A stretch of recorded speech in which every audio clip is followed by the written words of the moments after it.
Deus, nós estamos na Tua presença, Senhor. Nós Te louvamos, Te bendizemos, Te adoramos, porque o Senhor é o nosso Deus. O Senhor é Rei, o Senhor é Deus sobre essa terra. O Senhor é Deus sobre as nossas vidas, sobre tudo que temos, sobre tudo que somos. Em meio, Senhor Deus, a qualquer circunstância, em meio a qualquer tempo, em qualquer estação, o Senhor é Deus sobre nós, o Senhor é Deus sobre tudo e sobre todos, o Senhor é soberano. E nós estamos aqui, Senhor Deus, nessa manhã, para louvar o Teu nome, para falar das Tuas coisas, para falar sobre a Tua palavra. Então, Senhor, nós carecemos, necessitamos, Deus amado, da ação do Teu Espírito Santo. Necessitamos, Deus, da ação, Senhor Deus, da revelação da Tua palavra sobre nós, sobre o nosso entendimento. Fica conosco, continua, Senhor Deus, a nos ensinar, a falar conosco, porque sabemos que a Tua palavra é verdadeira, a Tua palavra é eficaz, a Tua palavra não muda, não tem sombra de variação. A Tua palavra não depende, Senhor Deus, de circunstâncias. A Tua palavra, Senhor Deus, é perpétua. Nós sabemos que não há mudança, Senhor Deus, na Tua palavra. Por isso nós colocamos a nossa esperança, Senhor Deus, naquilo que o Senhor tem dito para nós. Nós colocamos a nossa esperança na Tua palavra. Colocamos a nossa esperança, Senhor Deus, em tudo aquilo que vem do Senhor, vem da parte de Deus para nós, que somos filhos Teus. Nós Te louvamos e Te bendizemos em nome de Jesus. Amém. Graças e paz, irmãos. Pela graça de Deus, nós, em obediência, às leis municipais, estaduais, nós estamos então, de maneira resumida, mas começando a voltar, no nosso formato de reuniões presenciais aqui, no salão da igreja. E hoje nós estamos transmitindo também ao vivo, para aquelas pessoas que precisaram por algum motivo, permanecer nas suas casas. E nessa trajetória da escola dominical, nós temos falado, trazido os ensinamentos a respeito dessa epístola de Paulo aos Romanos. E nessa manhã, então, nós chegamos na lição 8. Você que está com a sua revista, pode abrir na lição 8, o cristão e a lei. Então, nós vamos estar explanando algumas coisas a respeito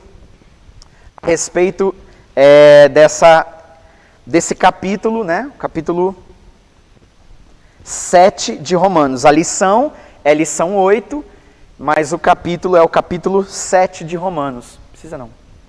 Obrigado. Glória a Deus. Então, você pode deixar a sua Bíblia também aberta no capítulo 7 de Romanos. Volto a dizer, essa é a lição 8, que vai tratar do capítulo 7 de Romanos. Lição 8 da nossa apostila.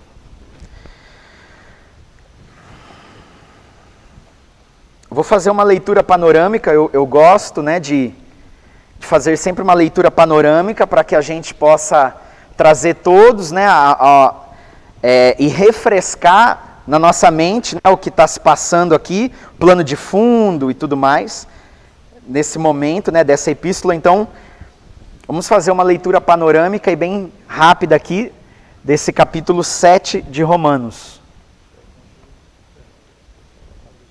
Isso. Lembrando, o pastor Samuel está lembrando que como estamos ao vivo, você que está em casa assistindo, você tem toda a liberdade de entrar ali no chat e enviar a sua pergunta, a sua dúvida, o seu comentário através da internet. Nós temos ali alguns irmãos que estão se disponibilizando como equipe para fazer com que o seu comentário, a sua dúvida, possa chegar até nós aqui e a gente buscar uma resposta para aqueles que estão em casa.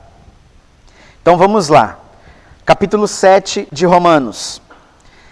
Não sabeis vós, irmãos, pois que falo aos que sabem a lei, que a lei tem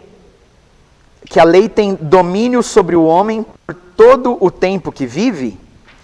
Porque a mulher que está sujeita ao marido, enquanto ele viver, está-lhe ligada pela lei, mas morto o marido, está livre da lei do marido. De sorte que, vivendo o marido, será chamada adúltera se for de outro homem, mas morto o marido, livre está da lei, e assim não será adúltera se for de outro marido. Verso 4. Assim, meus irmãos, também vós estáis mortos para a lei pelo corpo de Cristo, para que sejais de outro, daquele que ressuscitou dentre os mortos, a fim de que demos fruto para Deus. Porque quando estávamos na carne, as paixões dos pecados, que são pela lei, operavam em nossos membros para darem fruto para a morte. Mas agora temos sido libertados da lei, tendo morrido para aquilo em que estávamos retidos, para que sirvamos em novidade de espírito e não na velhice da letra. Verso 7. Que diremos, pois? É a lei pecado? De modo nenhum. Mas eu não conheci o pecado senão pela lei, porque eu não conheceria a concupiscência se a lei não dissesse, não cobiçarás. Mas o pecado, tomando ocasião pelo mandamento, operou em mim toda a concupiscência, porquanto sem a lei estava morto o pecado. E eu, em algum tempo, vivia sem lei, mas vindo o mandamento, reviveu o pecado e eu morri. E o mandamento que era para a vida, achei eu que me era para a morte. Porque o pecado, tomando ocasião pelo mandamento, me enganou e por ele me matou. E assim a lei é santa, e o mandamento santo, justo e bom. Versículo 13. Logo tornou-se-me o bom em morte? De modo nenhum. Mas o pecado, para que se mostrasse pecado, operou em mim a morte pelo bem, a fim de que pelo mandamento o pecado se fizesse excessivamente maligno. Porque bem sabemos que a lei é espiritual, mas eu sou carnal, vendido sob o pecado.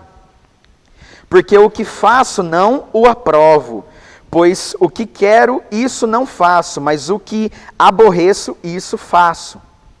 E se faço o que não quero, consinto com a lei que é boa. De maneira que agora já não sou eu que faço isso, mas o pecado que habita em mim. Porque eu sei que em mim, isto é, na minha carne, não habita bem algum. E com efeito o querer está em mim, mas não consigo realizar o bem. Verso 19. Porque não faço o bem que quero, mas o mal que não quero, esse faço. Ora, se eu faço o que não quero, já o não faço eu, mas o pecado que habita em mim. Verso 21. Acho então esta lei em mim, que quando quero fazer o bem, o mal está comigo.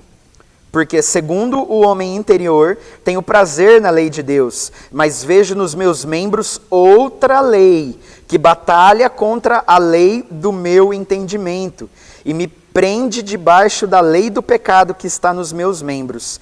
Miserável homem que sou! Quem me livrará do corpo desta morte? Dou graças a Deus por Cristo Jesus nosso Senhor. Assim que eu mesmo com o entendimento sirvo a lei de Deus, mas com a carne a lei do pecado. Então, fizemos aí uma leitura panorâmica, né, de todo esse capítulo 7. E já vamos entrar, né, em cada versículo e trazendo os detalhes, né, desse texto. Bom, qual é o alvo dessa lição? Né? Nós estamos aí na lição 8, o cristão e a lei. Qual é o alvo dessa lição? é compreender o que é lei, primeiramente, e qual é o valor e os efeitos dessa lei na vida do cristão, nas nossas vidas, amém? Então, ainda dentro de uma panorâmica, o que vem acontecendo, né? Em cada capítulo, esses últimos capítulos que nós estudamos aqui na Escola Dominical. Por exemplo, do capítulo 5 de Romanos até o capítulo 8, Paulo está tratando da nossa esperança como resultado da justificação pela fé. Capítulo 5 até o capítulo 8. E aí em cada capítulo, Paulo ele é cirúrgico, né? E vem mostrando a respeito da lei. Por exemplo, no capítulo 5, que já foi estudado, Paulo nos mostra a certeza da nossa esperança. Qual é a certeza da esperança do cristão? No capítulo 6, Paulo vai falar sobre o triunfo da graça, sobre o poder do pecado. Mas agora, no capítulo 7, né, o apóstolo vai trazer o triunfo da graça sobre o poder da lei. Então, por isso, essa palavra lei foi inúmeras vezes citada aqui por mim, né, enquanto a gente estava lendo o capítulo.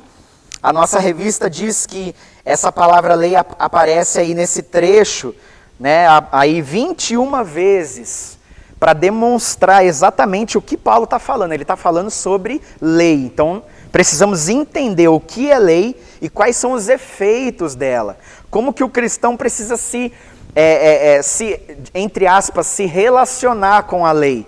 Né? Nós vamos entender isso durante essa ministração. Então, considerações gerais sobre a lei. Vamos lá, está na apostila nossa. Né? Primeiramente, o que é lei? Aqui está escrito na nossa apostila que lei, né, na Bíblia, ela é a vontade de Deus revelada aos homens. Então, a lei que Paulo está citando aqui, ela é uma vontade de Deus revelada a nós. De qual maneira? Através de palavras, atos, julgamentos, preceitos, princípios. Por isso, né, que os ouvintes ali de Paulo, eles tinham o quê? A Torá. Né, até eu estava pesquisando, existe um relato de que naquela época, para os ouvintes de Paulo, eles tinham a Torá como a verdade suprema na vida deles, e quanto mais Torá, mais vida. Eles diziam essa expressão, esse jargão. Quanto mais Torá, mais vida. Então, eles estavam pautados, né, única e exclusivamente naquilo que Deus tinha deixado para eles como princípio e conduta cristã, a lei. Mas graças a Deus, né, que Ele enviou o Filho dele, Jesus, que revolucionou tudo isso. Né, a Bíblia nos traz, né, que Jesus veio não para desprezar a lei, Ele cumpriu, né, e Ele reformulou esse relacionamento do ser humano para com Deus, que lá antigamente era simples e unicamente através da lei. Né, e agora nós temos um relacionamento com Cristo. Né? Então nós vamos explicar um pouquinho sobre isso. A apostila aqui também traz que esse capítulo 7 de Romanos, ele é muito complexo, né? E às vezes se torna até mesmo de difícil interpretação, abrindo, né, pretextos para muitas discussões, controvérsias.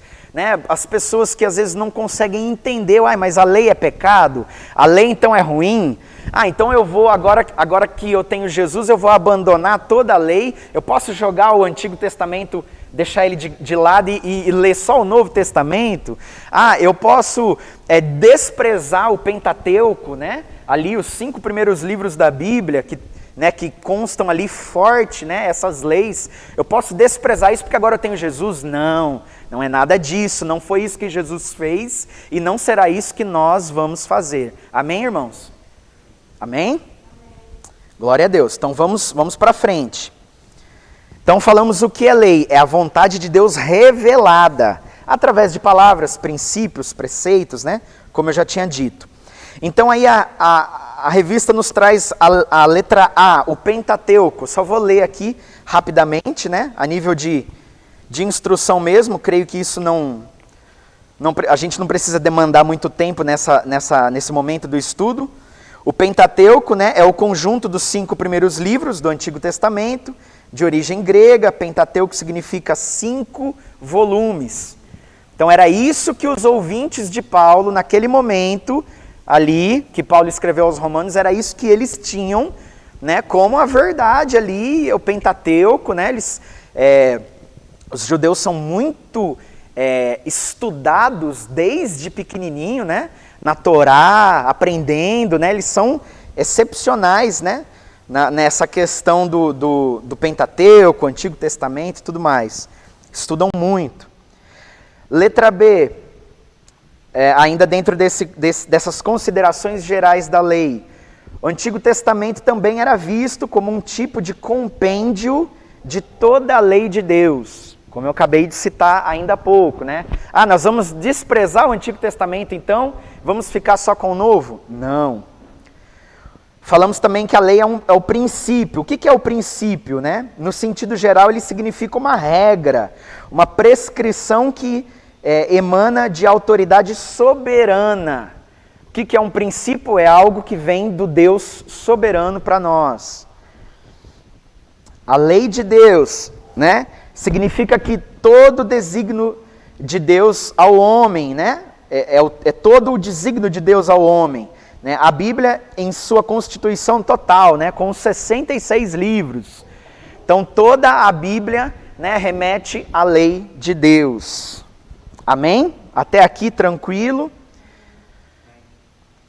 E então, mediante a essa lei, né, mediante ao Pentateuco, a vontade de Deus, ao Antigo Testamento, a Bíblia como um todo, 66 livros, né, tudo que nós citamos agora, quais são as 3 possíveis atitudes que eu posso ter diante dessa lei? O que nós podemos ser a partir do momento que nos interagimos com essa lei?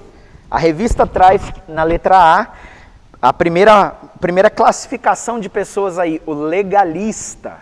Isso aqui é perigosíssimo nos nossos dias, é como uma enfermidade mesmo, né, no corpo de Cristo, aqui na terra, nesses últimos dias, a questão do legalismo, ou aqui do legalista. Quem é esse legalista, irmãos? Ele observa rigorosamente a lei, mas está sob sua servidão. Olha que interessante isso. Preste bem atenção. Ele observa rigorosamente a lei, amém. Glória a Deus por isso. Só que daí não termina aí, né? Mas está sobre a sua servidão. A lei é o seu faz de cumprir integralmente a lei. Irmãos, cá entre nós, vamos ser sinceros. Será que nós, pela nossa força, pela nossa humanidade, a gente consegue cumprir toda a lei? De jeito nenhum, né? De jeito nenhum. Pela própria força, como homem, como pecador, nós acabamos de ler palavras ditas pelo próprio apóstolo Paulo. O bem que eu quero fazer eu não faço, mas o mal que eu não quero está sempre diante de mim, né? Então, o legalista, ele tenta cumprir toda a lei, ele observa rigorosamente a lei e tenta cumprir e não consegue. E a partir desse momento que ele não consegue, o que ele faz? Ele entra para uma vida de aparências. E aí ele tem aquela vida de aparência, ele fala igual crente, ele se veste como crente, ele frequenta a igreja como crente. Alguém falou alguma coisa? Pensei que alguém... É difícil identificar se vocês estão falando, né, com a máscara. Se alguém for falar alguma coisa, faz um sinal grande, porque às vezes eu vejo a máscara mexendo, eu não sei se está falando, se está... É uma nova experiência até para nós, né, pastor Samuel? Então, o legalista, ele é entre aspas, um crente perfeito, só que somente por fora. Olha que desespero. Né? Por dentro, ele está mascarando as coisas. Ele está encobrindo aquilo que ele não conseguiu cumprir da lei. Né? Ele não está vivendo uma vida de integridade. Então, se você estiver anotando aí, vocês que estão em casa, nós que estamos aqui na igreja, você pode colocar aí, legalista, ele é completamente contra a integridade. Né? A palavra legalismo e a palavra integridade, elas nunca vão caminhar juntas. Impossível. Esse é o legalista. Ele observa excessivamente o exterior, mas não é capaz de examinar o próprio interior. Aponta, aqui agora ficou difícil para a gente, irmãos. Aponta os pecados alheios, mas não enxerga os próprios erros. Será que tem gente assim no meio cristão hoje em dia? Ou isso era só lá entre os romanos? Né? Misericórdia. Mas esse é somente a primeira atitude que eu posso ter, né, mediante a lei, né, ser legalista. Qual que é o segundo tópico, né? Segunda atitude que eu também posso ser?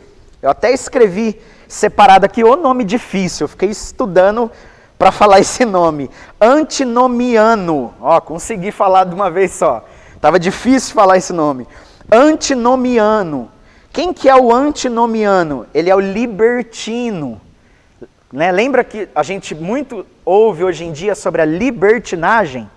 A diferença entre liberdade e libertinagem? Pois bem, é esse rapazinho aqui, o antinomiano, ele é o libertino, ele detesta a lei e a lança fora. Então ele é o extremo oposto do legalista, né? Ele transforma a liberdade em libertinagem, rejeita integralmente a lei e se declara completamente livre de suas exigências. Ou seja, enquanto legalista, ele observa excessivamente a lei e não consegue cumprir e vive de aparência, o antinomiano, né, esse libertino, ele se afasta da lei. Ele fala que lei é coisa do passado, eu não preciso de lei, eu estou completamente livre da lei. E olha que interessante, muitas dessas pessoas utilizam até mesmo o capítulo 7 de Romanos para, né, chegar a esse tipo de conclusão equivocada. Por isso que precisamos ter o entendimento, precisamos da revelação do Espírito Santo, precisamos estudar para que, mesmo que nós não caiamos, né, nesse tipo de entendimento, mas que a gente tenha bagagem, né, para poder aconselhar, ensinar, pastorear, discipular pessoas. Né, porque com certeza pessoas perguntarão sobre essas questões para nós. Então, o antinomiano, para quem pensa do jeito dele, a lei é a causadora de todos os problemas. Ele entende que a lei é o que causa todos os problemas. E ele vive sem normas ou limites. Você conhece gente assim nos dias de hoje? Tá cheio de gente assim, né? E, por último, a terceira atitude que nós podemos ter mediante a lei é de ser um cristão equilibrado. E é nesse ponto que nós vamos parar, e é nesse ponto que nós vamos pedir ao Espírito Santo que nos ajude a sermos esse cristão equilibrado. O que a revista fala? Que esse crente, ele respeita, ama e obedece à lei. Ele se alegra pela libertação do regime da lei e pela liberdade que Deus dá para cumpri-la. Olha que interessante. Regozija-se pela oportunidade de observar a revelação de Deus, né? Que é a Bíblia. E reconhecendo que a força para cumprir tais preceitos vem de Deus, vem do Senhor. Esse precisa ser, né, o cristão que nós temos como exemplo, como padrão, e precisa ser para nós, né, o padrão de interação com a lei. Então, até aqui, entendemos que a lei é de Deus. Ainda nós vamos ler, talvez mais para frente, né, o texto específico ali, onde Paulo, né, a gente já leu de maneira panorâmica, onde Paulo fala, não, o mandamento ele é santo, justo, bom, né? Não é a questão da lei. A lei, na verdade, irmãos, ela é como um guarda de trânsito. Eu gostei muito desse exemplo que eu estava pesquisando. Vamos supor que o pastor Samuel, todo mundo usa ele, né, nos cultos de exemplo, então eu também vou começar, né, usar o pastor Samuel de exemplo. Irmãos, não dá para ver vocês sorrindo, é muito estranho. Não dá para saber se o pessoal sorriu com o que eu falei. Tá todo mundo de máscara, né? Tinha que ter um sistema aí de levantar uma plaquinha, de fazer alguma coisa para interagir, né? Imagina que o pastor Samuel pegou o carro dele ali e saiu dirigindo aqui pela cidade. E temos ali no centro um guarda de trânsito. E esse guarda de trânsito, né, tá ali observando as pessoas dirigindo, e o pastor Samuel, né, misericórdia, não é isso, né? Só um exemplo aleatório, mas vamos supor que ele passa ali dirigindo sem o cinto de segurança. Mas a lei, né, ela diz que obrigatoriamente em todo o território brasileiro precisa o condutor de um veículo estar, né, munido ali com o cinto de segurança. É lei. Quando nós tiramos aqui fala diferente, né? Eu falo carta de carro. Aqui fala carteira, né? Carteira de habilitação. Né? Quando nós tiramos a carteira de habilitação, nós ali respondemos questões, né? Temos ali o teste teórico e nós fazemos aquelas aulas teóricas e aprendemos isso, né? É lei dirigir de cinto. E aí o pastor Samuel está passando ali, né? Só um exemplo. E ali o guarda vai flagrar ele, né? Ele está sem o cinto de segurança e o guarda vai aplicar ali uma multa. Muito bem. Agora vamos analisar essa ilustração. O guarda, ele está ali trabalhando, representando a lei.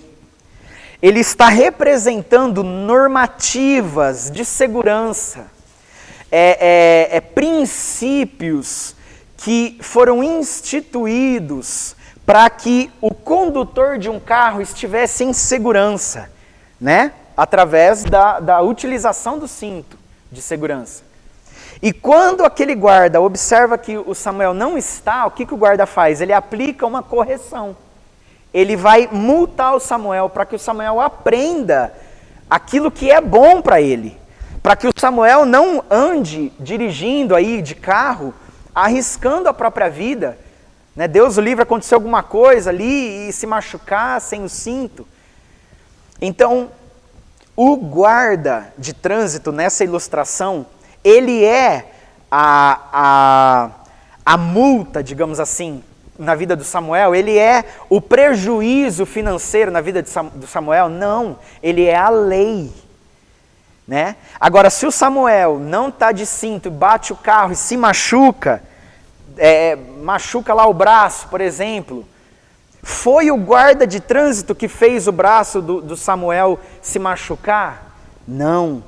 Foi a desobediência e o descumprimento de uma lei, né, nacional de trânsito que, por conta da não utilização do cinto, houve um acidente, bateu ali, não estava bem seguro, machucou o braço. Então, muitas vezes as pessoas falam assim, nossa, Deus castigou, Deus fez. Não, se nós não obedecemos à lei, e temos algum tipo de prejuízo por isso, os únicos responsáveis por esse prejuízo somos nós mesmos. Porque o Senhor já instituiu, né? Ele colocou um guarda de trânsito na nossa vida, né? Chamado vontade de Deus, chamado palavra de Deus, chamado Bíblia, chamado Pentateuco, chamado a Bíblia como um todo, como um compêndio de 66 livros. Esse é o nosso guarda de trânsito. E a partir do momento que você interage com essa lei, você aprende aquilo que você pode fazer e aquilo que você pode ser para que não haja prejuízo na sua vida. Amém? Está dando para entender essa ilustração? O nosso guarda de trânsito é a palavra de Deus, é a vontade dele revelada, né, nesse compêndio maravilhoso de 66 livros. Mas como eu e você vamos obedecer à vontade suprema, maravilhosa, né, boa, perfeita e agradável de Deus, se nós não conhecemos, né, a lei dele? Então, a lei, para um cristão equilibrado, como nós acabamos de citar, aquele tópico da revista, né, ela é como um guarda de trânsito. Ela em si mesma não é o prejuízo para nós, muito pelo contrário, é a segurança, é o ensinamento para te poupar do prejuízo. O guarda de trânsito, como nós citamos nesse exemplo, ele não é o prejuízo, não é a causa de ter machucado o braço numa colisão ali de carro. O guarda de trânsito é, olha, coloca o cinto, se você não está de cinto, eu vou te aplicar uma multa para que você aprenda, vou te corrigir.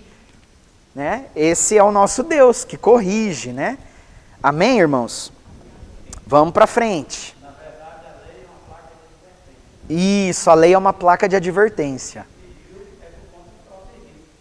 Isso, muito bom exemplo. E falando dessa lei, quais são os objetivos dessa lei? A revista traz simplesmente, né, alguns pontos de maneira rápida, né? Não vamos gastar tempo aqui, mas vamos apenas citar os objetivos da lei. Letra A, ser uma revelação de Deus e da vontade de Deus para nós. Então o que é? Qual é o objetivo da lei? É fazer com que a gente tenha prejuízo? Não necessariamente. É fazer com que a gente tenha uma revelação das normativas, dos princípios de Deus, e recebendo então a vontade dele. Então, letra A, objetivo da lei, ser uma revelação de Deus e da vontade de Deus para nós. Letra B, outro objetivo da lei, proporcionar bem-estar e preservação da raça humana. Olha aí, voltando para o exemplo do guarda de trânsito, ele está ali exatamente para isso, para proporcionar o bem-estar, tanto de quem está ali com o seu veículo, seja carro, moto, seja andando de bicicleta, seja o pedestre, né, aquele que está andando ali a pé. O guarda de trânsito, ele está ali exatamente para proporcionar o bem-estar e preservação das pessoas. Isso é a lei de Deus para nós.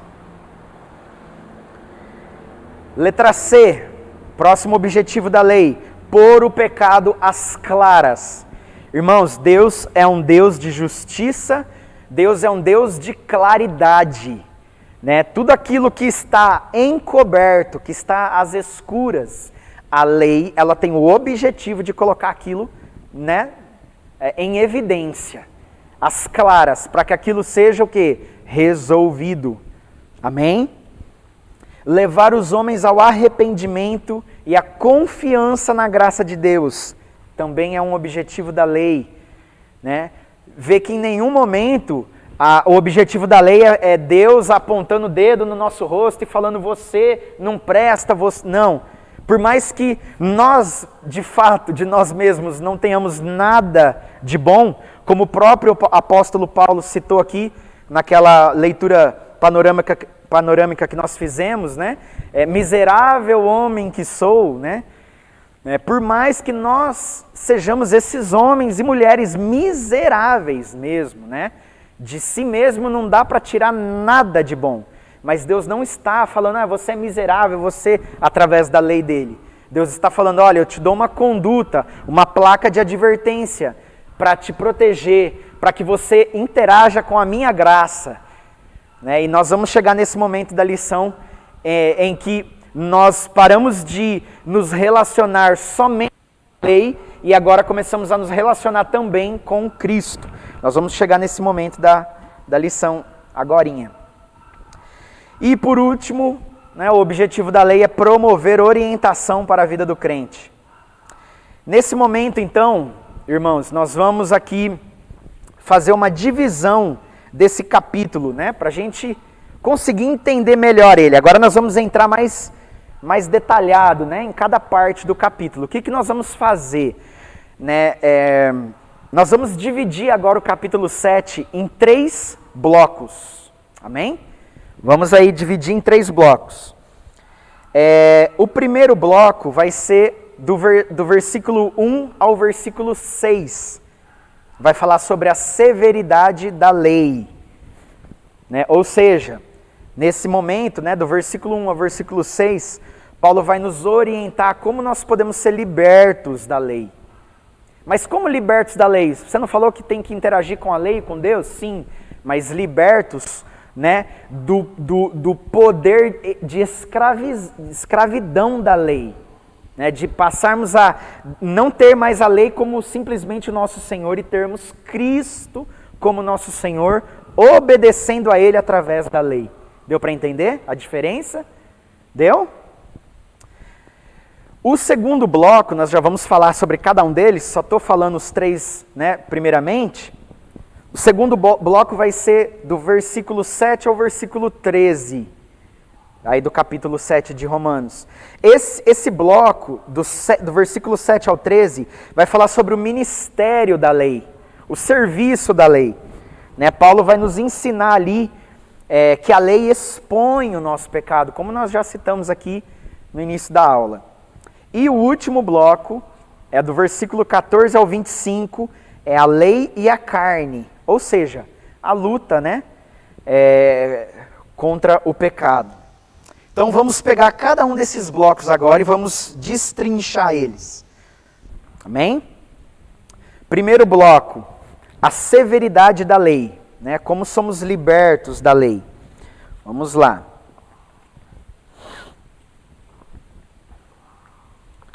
Aqui Paulo inicia a sessão indagando, né, se os seus ouvintes conheciam os limites da lei. E o texto deixa claro que eles conheciam, né?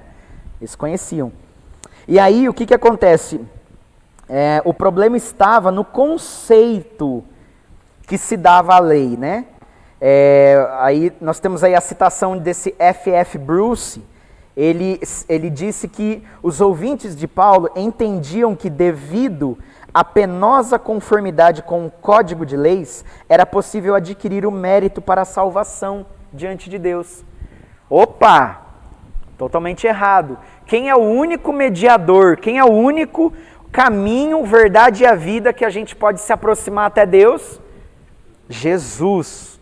Então, peraí, naquela época os judeus eles tinham que, né, tinham o entendimento que é através da lei, é através da lei, né?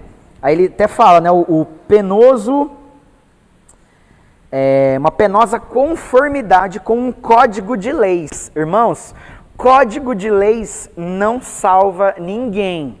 Código de leis instrui o caminho que se deve tomar, mas o Senhor Jesus, através dessa lei que Ele já nos deu, Ele sim é poderoso para nos salvar. Ele sim é poderoso para realizar em nós aquilo que a gente não consegue através da lei. Como já falamos, como o próprio apóstolo Paulo citou, nós, né, miserável homem que sou, de mim mesmo não tem como cumprir a lei. Por isso que Deus enviou o Filho dele, Jesus. Né? Foi perfeito, a Bíblia deixa claro, não pecou. Né? Ele veio, obedeceu, ele não veio para anular a lei, ele veio para cumprir a lei. E aí o padrão aumentou, né, irmãos? Né? Um ser humano conseguiu, né, o nosso amado Jesus. E através dele agora, né, a fé na graça desse Deus, eu vou conseguir então caminhar com Ele. E aquilo que às vezes eu não consigo, Ele já conseguiu por mim. Ele já conquistou por mim. Então vamos aí para essa primeira parte da severidade da lei.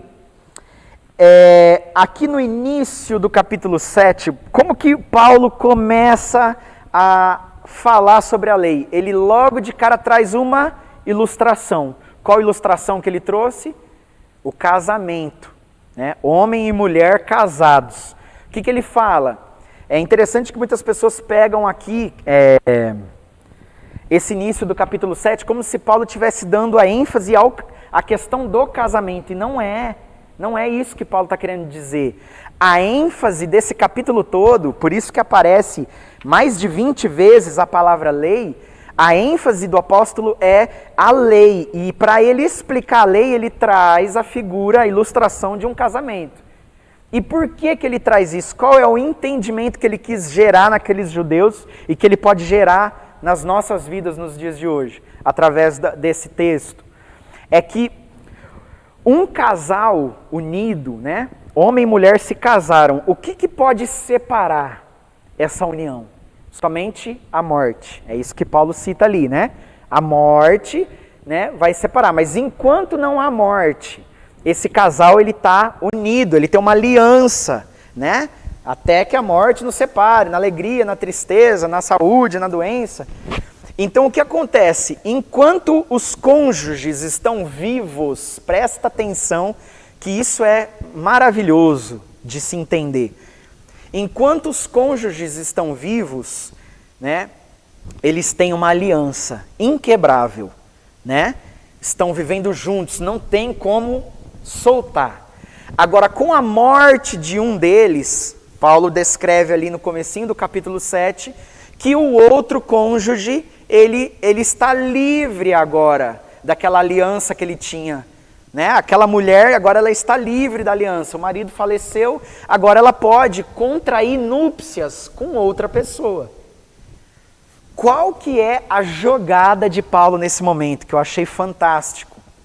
Paulo nada mais, nada menos está falando que eu e você hoje, nós tínhamos uma ligação, né, com essa lei, com as coisas da terra, né? O ser humano, ele estava debaixo do senhorio dessa lei, ligado, não tinha como sair, não tinha como soltar dessa lei. Os próprios judeus diziam, né, quanto mais Torá, mais vida. Essa era uma frase, né, rotineira naquela época para os judeus. Quanto mais lei, mais vida. Então, só existia vida onde? Debaixo dessa lei, nessa aliança com a lei. E aí o que Jesus vem e faz? Ele vem, nasce, não peca, segue todos os princípios dessa lei e ele morre. Olha que interessante esse momento. Ele morre. Quando há a morte de um dos cônjuges, o outro fica o quê? Livre, descomprometido, toda a aliança que tinha com o outro agora é cancelado para que ele possa contrair núpcias com outra pessoa.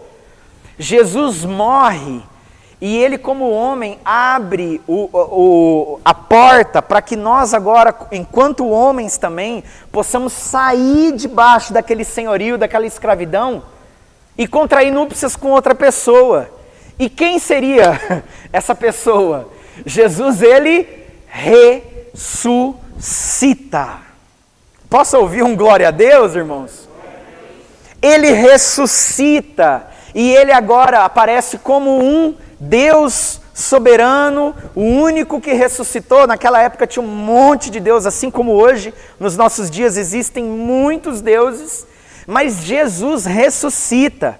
E a Bíblia ainda nos diz, coloca Jesus como nosso noivo, irmãos.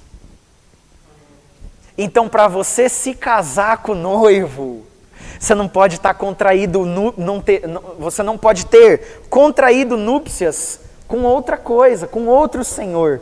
Está debaixo do senhorio de outra pessoa, digamos assim. Ou da lei, ou do pecado, ou seja lá do que for o senhor na aplicação desse senhor aí na vida nossa hoje em dia.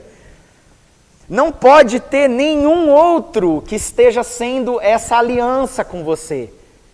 A partir do momento que Jesus morre, nós também como humanidade somos rompidos de lá, né? Dessa aliança com a lei, com o senhorio, com o poder, né, dessa lei impositora. E agora, Jesus ressurreto, ele é o nosso noivo.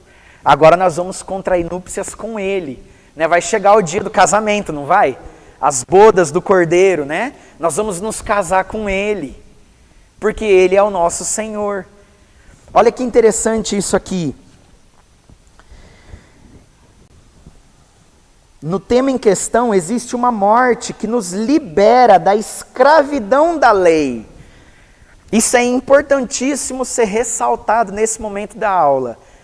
Essa analogia, essa ilustração que Paulo está trazendo ali, que eu também estou explicando a respeito de sair dessa aliança e agora se aliançar com um noivo, com uma nova pessoa, Jesus, não significa que nós vamos estar liberados da lei e não vamos mais ter nenhum relacionamento com a lei. Não, Nós estamos liberados da escravidão da lei e não dela própria. Dá para entender? Ninguém que recebe Jesus como seu único e suficiente Salvador vai se casar com Ele, né, na boda do Cordeiro ali. Ninguém dessas pessoas abandonou completamente a lei. Continua seguindo os princípios. Só que agora o nosso relacionamento, essa aliança não é mais nessa escravidão debaixo da lei. Agora é uma aliança com o noivo. Agora não é mais um relacionamento pautado única e exclusivamente debaixo da lei essas penosas obrigações, não. Agora não é mais peso, agora não é mais fardo, não é mais imposição. Agora Jesus fala assim, ó, Jesus vem para nós, para mim, para você, e fala assim, ó, sai dessa escravidão e vem ter comigo, vem ter intimidade, relacionamento comigo. Não é mais agora uma imposição, agora é um relacionamento. Relacionamento, meu irmão, todos nós sabemos que não é só de uma parte, né? Se em um relacionamento com alguém, só um que domina, só um que fala, só um que...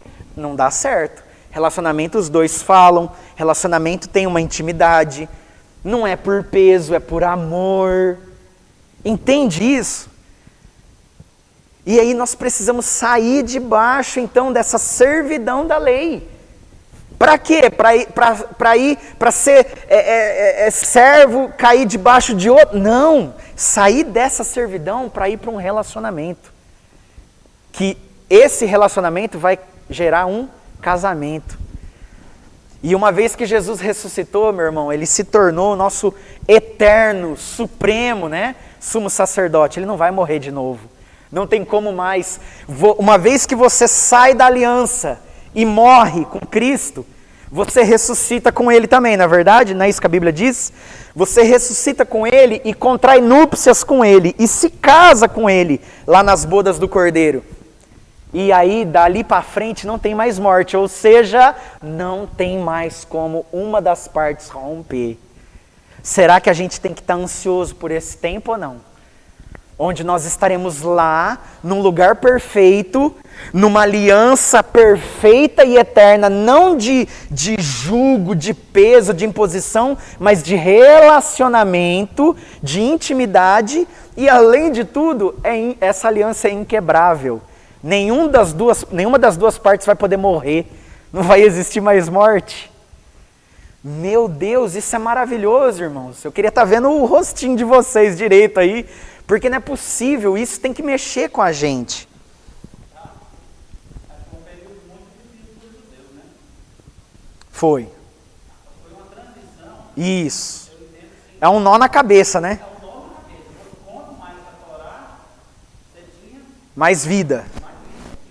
De repente, a lei agora nasceu Jesus, morreu Jesus. Então tá, vamos ter que passar para esse lado de cá.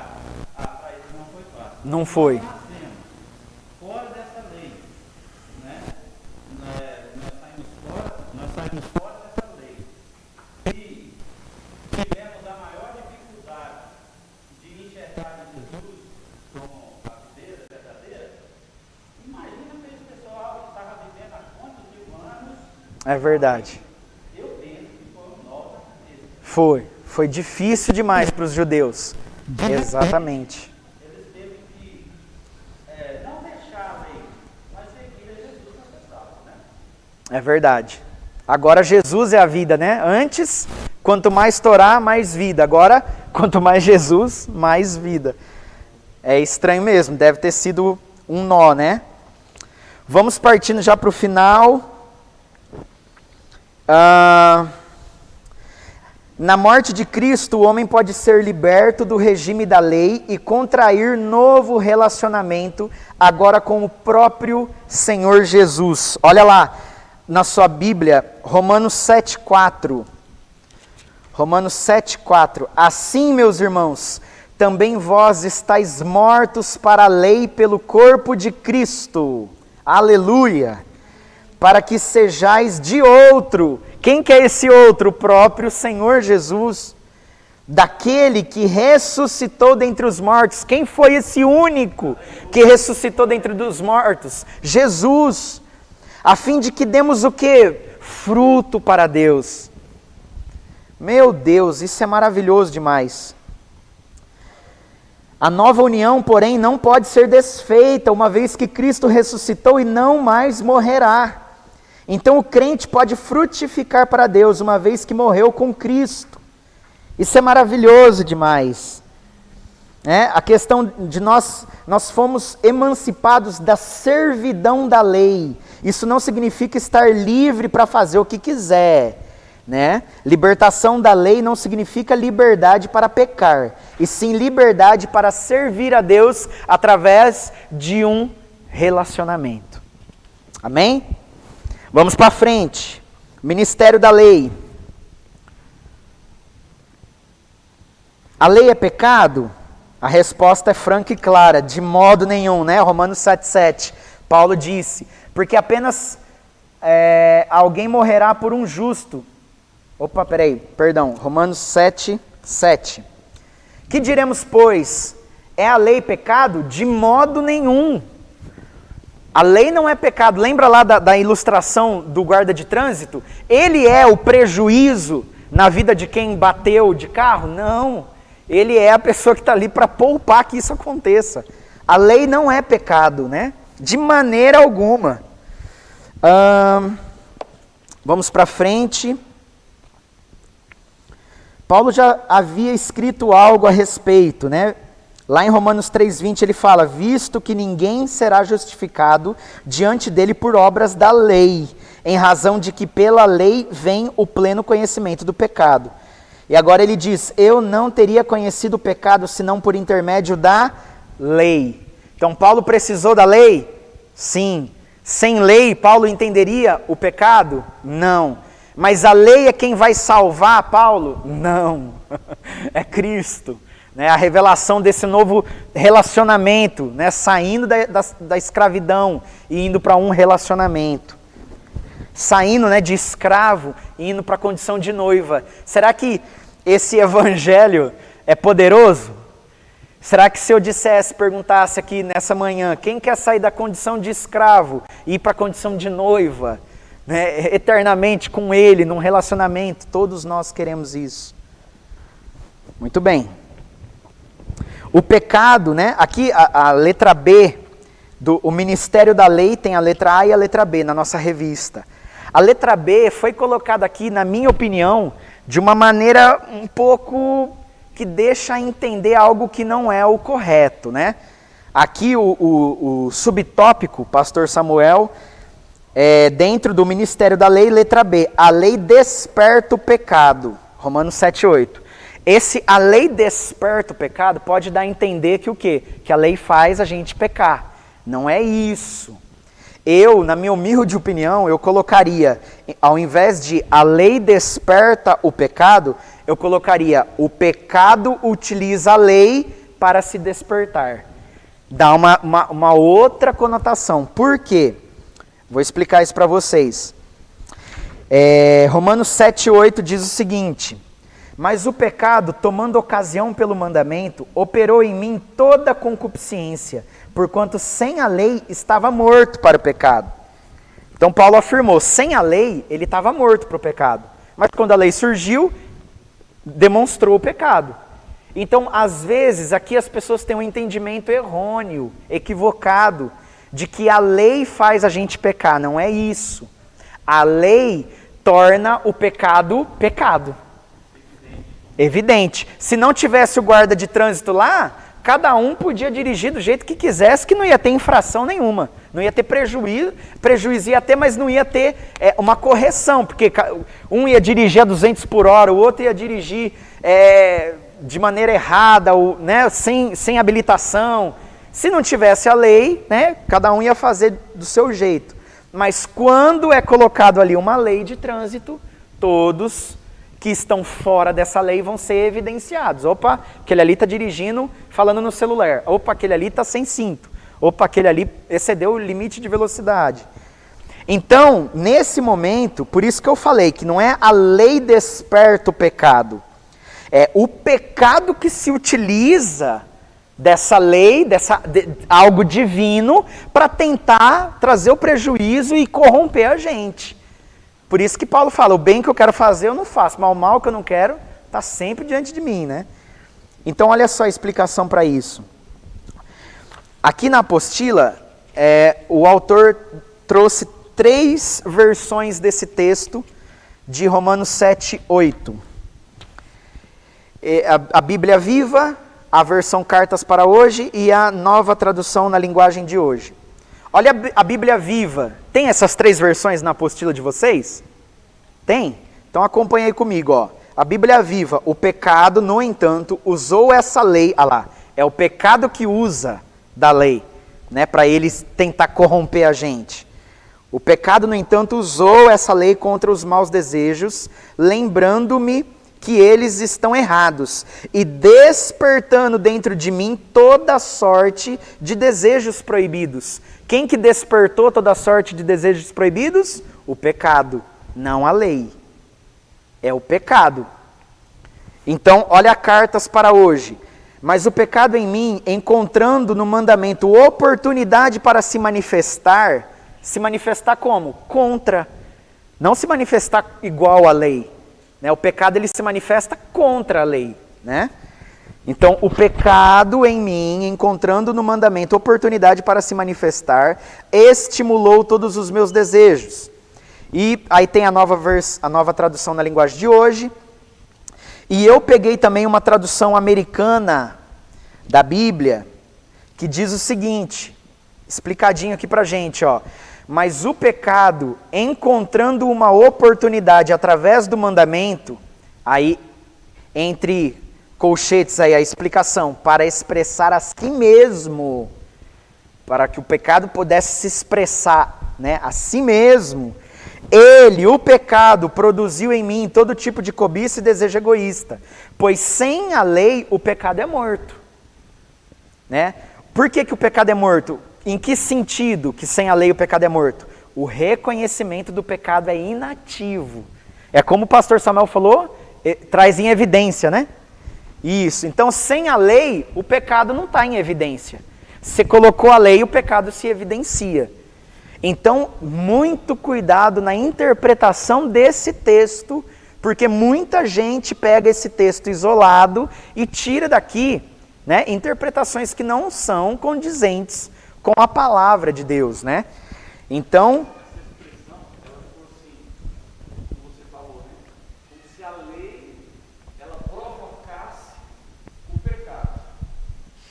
vamos lá, pastor Samuel, pode falar, pastor. A expressão que você quis explicar com relação à apostila, muito bem colocada aí, assim, o cuidado, né? É porque dá a entender que como se a lei fosse má, no sentido assim, ela provoca pecado. Não, o pecado já está ali por causa da natureza pecaminosa do homem. Isso. E o pecado, ele se manifesta porque a lei vem e determina o que é certo. Como o homem é vendido à escravidão do pecado, antes de Cristo, o pecado ele fica manifesto. Talvez a palavra mais correta é o do primeiro tópico, né? A lei revela, ou evidencia, ou manifesta, lá em Romanos 6, ou mostra. Isso, mostra. Romanos 5, 20 diz assim: a lei sobreveio para que avultasse a ofensa. Exato. Né? Então o propósito da lei foi para que o homem tivesse consciência do seu próprio pecado. Não no sentido, igual você falou, não no sentido assim, a lei veio para que o homem não tinha pecado, de repente a lei provocou o pecado. Não, a lei é santa e pura, mas o homem pecador. Para que o pecado pudesse ser evidente, manifesto, principalmente aos olhos do próprio homem, era necessário vir algo puro, santo, determinar o que é certo, para que houvesse uma evidência, né? Eu creio que é isso. Amém, glória a Deus. E aí aqui ele vai falar da lei que condena, né, o pecado. Então a lei condena o pecado, a lei não participa junto do pecado, né? A lei condena o pecado, lá em Romanos 7, 8, capítulo 7, versículo 8, versículo 11, versículo 13, né? E aí finalmente a gente vai chegando no finalzinho dessa aula. O próprio apóstolo Paulo caracterizou, né, a lei com palavras simples, porém profundas, né? O próprio Paulo disse: a lei é santa. e o mandamento santo, justo e bom. Ponto final aí, né? É isso, glória a Deus. A lei, ela é santa, ela é a vontade de Deus revelada para nós. E aí, nesse finalzinho da revista, o autor vem trazendo, né, essa questão da luta contra o pecado. E aqui nós temos algumas coisas importantes para ressaltar. O problema nunca esteve na lei.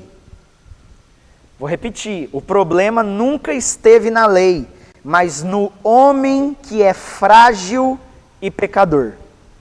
Aí que está também, né, o X da questão, né? O ser humano não é capaz de cumprir integralmente os preceitos da lei e se vê em constante conflito. A gente observa isso claramente, né, no relato aqui de Paulo. O que aconteceu? Aqui, Paulo, ele descreve lá, deixa eu achar aqui para vocês, esse texto, versículo 14, Romanos 7,14, diz assim: porque bem sabemos que a lei é espiritual, mas eu sou carnal. E depois ele vai falar,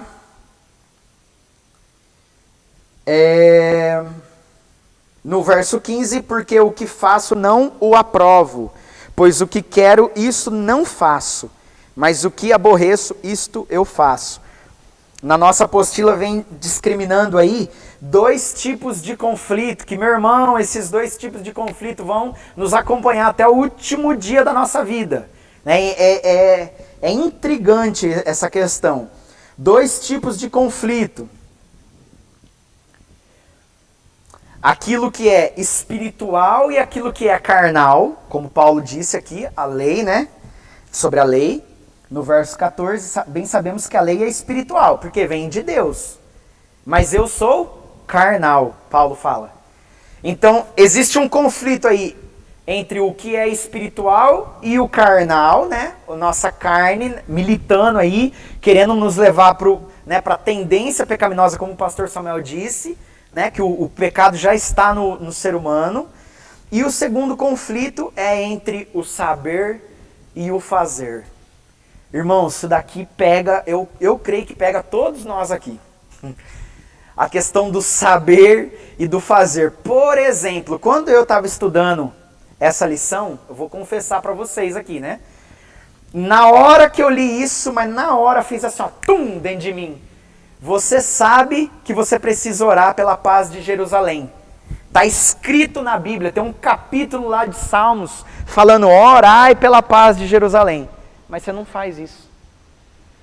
É como se diz, não sei se tem esse jargão aqui no Goiás, né? É batata. Né? Pega todo mundo, isso aí é batata. É um conflito que nós passamos entre eu sei que eu preciso fazer e eu vou fazer. Né? Eu sei que eu preciso, eu sei, mas eu não faço. Né? Fica aquela luta dentro de nós. Eu sei que eu preciso fazer isso, mas eu não faço. Eu preciso fazer, mas eu não faço. Às vezes Deus até nos toca, né? Quantas vezes acontece? Deus vem, toca você, ora ali, né? Com a irmã Neidinha. Aí você sabe, é uma revelação de Deus, você sabe que você tem que ir lá orar com ela. Aí você fica, mas no final do culto eu vou, mas não sei o quê, e não sei o quê, e aí você não faz. Né? E para tantos outros exemplos, né? Então esses 2 tipos de conflitos, presentes na vida de Paulo, presentes na nossa vida nos dias de hoje. E o que isso nos mostra? Estamos terminando aqui. Os constantes conflitos de Paulo remetem a 3 tempos na nossa santificação. Se nós estamos passando no processo de santificação, nós vamos interagir com esses 3 tipos de tempo. Né? Primeiro, nós somos libertos da culpa do pecado, através da justificação de Cristo.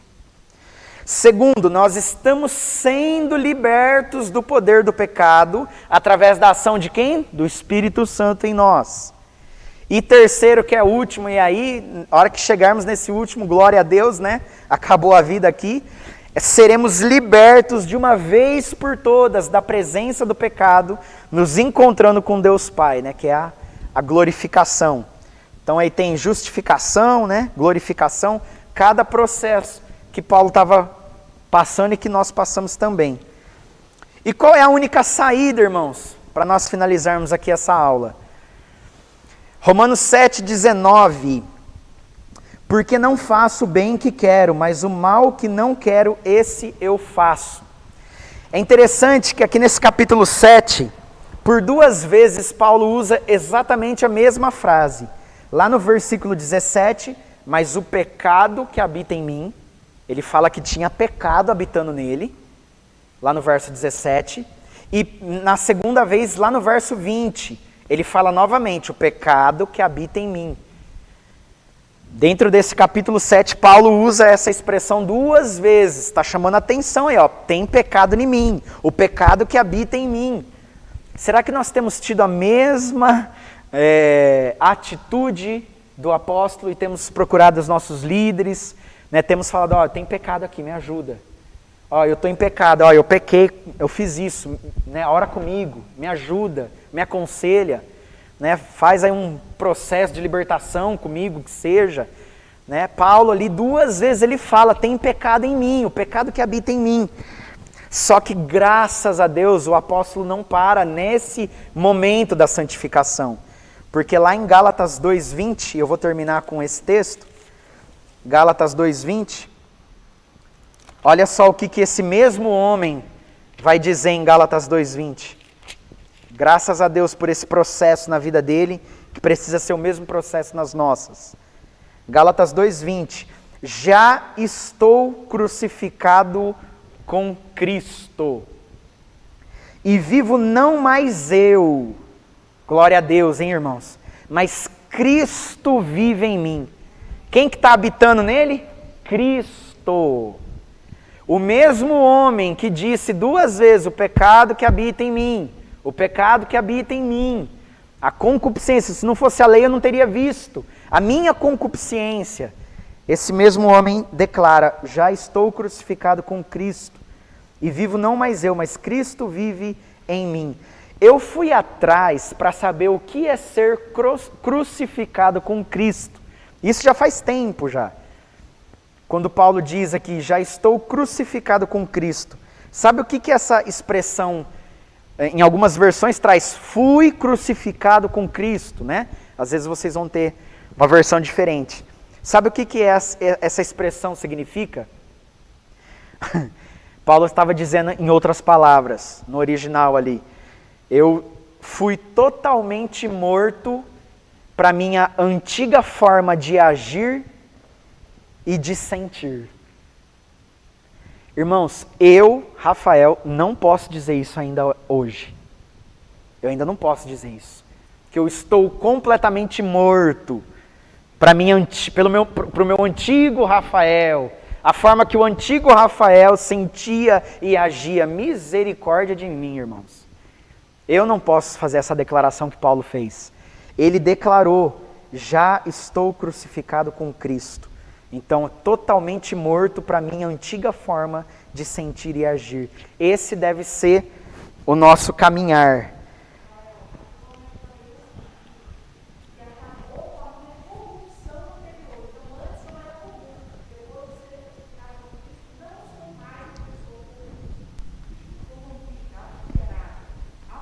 Corrompido.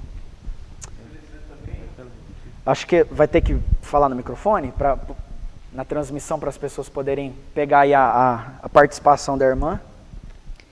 Quando você falou que fui crucificado com Cristo, aqui também fala que eu fui, com a morte de Jesus na cruz, eu fui também liberto da minha corrupção anterior. Então, Isso. Antes eu era uma pessoa corrupta.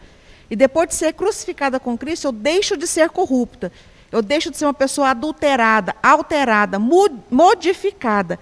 Agora, o meu status, depois de ser crucificado com Cristo, é o caráter de Cristo. Quer dizer, sem corrupção. Amém. Glória a Deus. Corre lá, irmão, para levar o microfone. Corre lá rapidinho que nós estamos... Nós já estouramos um pouquinho o tempo aqui, eu estou preocupado com isso. Pastor Samuel. Essa questão daquele conflito que você falou, Filipenses 2, 12 e 13... O final do 12 diz assim, desenvolvei vossa salvação com temor e tremor. Fala do processo, né? Que é algo que não acontece de uma hora para outra. É algo que vai sendo desenvolvido, que vai sendo amadurecido. Aí no 13, porque você falou do conflito entre saber e fazer, o querer e o fazer. Aí aqui você vê que quanto mais unidos em Cristo, quanto mais nós desenvolvemos, passo a passo, dia a dia, 13 diz, porque Deus é quem efetua em vós tanto querer como realizar. É onde o querer e a prática, mediante a palavra, elas se encaixam em Cristo. Amém. Glória a Deus. Glória a Deus, irmãos. Então, estamos encerrando aqui essa aula de hoje. Espero que o Senhor nos ajude, né? Nos capacite a sair, né, daquela aliança com a servidão ali, né, com a imposição de leis e passemos então, né, morramos com Cristo, né, para que a gente ressuscite com Ele, se case com Ele, vá para esse nível de relacionamento, amém? Senhor, nós te agradecemos por esse momento, te agradecemos pela tua riquíssima palavra, a vontade do Senhor expressa nesses 66 livros, nesse compêndio da lei soberana de Deus. Nós pedimos que o Senhor nos dê, Senhor Deus, dessa graça, desse auxílio, para que estejamos, Senhor Deus, cada vez mais próximos de Ti, tendo o Senhor como de fato o nosso Deus, um relacionamento contigo, autor e consumador da nossa fé. Ajuda-nos nas nossas fraquezas, necessidades, na nossa falta de conhecimento, como o apóstolo Paulo disse, miserável homem que sou, quem me livrará do corpo dessa morte? E ele mesmo completa, né, que através do sangue de Jesus, Jesus Cristo pode fazer a diferença no nosso estado, na nossa vida, e eu sei, Senhor Deus, que o Senhor quer fazer essa diferença. Que nenhum de nós, Pai amado, possamos afastar o tratamento do Senhor para conosco, ou que nenhum de nós venhamos a reter, a atrasar aquela obra maravilhosa que o Senhor tem feito nas nossas vidas. Assim oramos e te agradecemos em nome de Jesus. Amém.